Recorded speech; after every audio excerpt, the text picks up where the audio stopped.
నారా చంద్రబాబు నాయుడు గారు నా మీద ఎంతో నమ్మకం పెట్టుకొని కడప నియోజకవర్గ అభ్యర్థిగా నన్ను ప్రకటించడం చాలా సంతోషకరమైన విషయం. ఆయన నన్ను ప్రకటించినందుకు ఆయనకు ధన్యవాదాలు తెలియజేసుకుంటున్నాను. ఇక్కడి నుంచి వెనక్కి చూస్తే 6 నెలలకు ముందు నన్ను ఇక్కడ ఇన్ఛార్జిగా పంపించారు. 6 నెలల నుంచి చంద్రబాబు నాయుడు గారి నాయకత్వంలో ఈ కడప నగరంలో గడప గడప తిరుగుతూ ప్రజలకు చేరువవుతూ వస్తూ ఉన్నాను. కడప నగరంలో ప్రతి ఒక్క ఇంటికి పోయిన మహిళగా నాకు గుర్తింపు ఉంది. అలాగనే ప్రతి ఒక్క మహిళ ప్రతి ఒక్క వర్గం వల్ల కష్టాలు నష్టాలు తెలుసుకుంటూ ఈ 6 నెలల నుంచి నేను ప్రయాణం చేస్తున్నాను.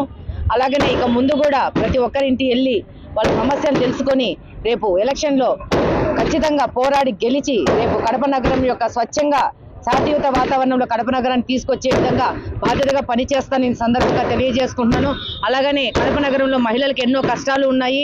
ఇక్కడ గాంజా కానీ అలాగని ల్యాండ్ గ్రాబింగ్ కానీ అవినీతి కానీ పెట్టలేకపోయింది. దీని మీద తప్పకుండా మా తెలుగుదేశం వాళ్ళందరము పోరాటం జరుగుతుంది.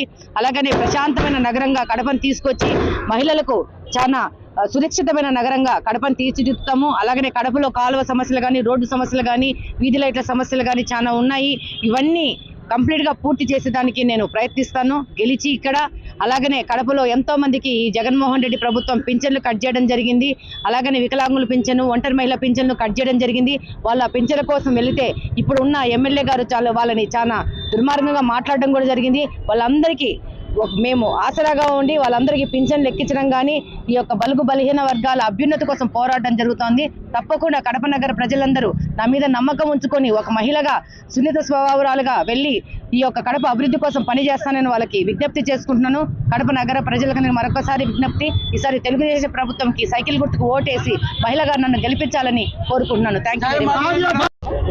కడప మాధవి గారు, మైదుకూరు సుధాకర్ యాదవ్ గారు, పులివెందుల నుంచి బీటెక్ రవీంద్రనాథ్ రెడ్డి గారి అభ్యర్థుల ఖరారు చేస్తూ తెలుగుదేశం పార్టీ అధ్యక్షులు చంద్రబాబు నాయుడు గారు, అలాగే జనసేన అధ్యక్షులు పవన్ కళ్యాణ్ గారు ప్రకటన చేశారు. చాలా సంతోషం. మిగతా 4 స్థానాలు కూడా వారం లోపల అవి కూడా ఖరారు అయిపోతాయని చెప్పి విశ్వాసం మాకుంది.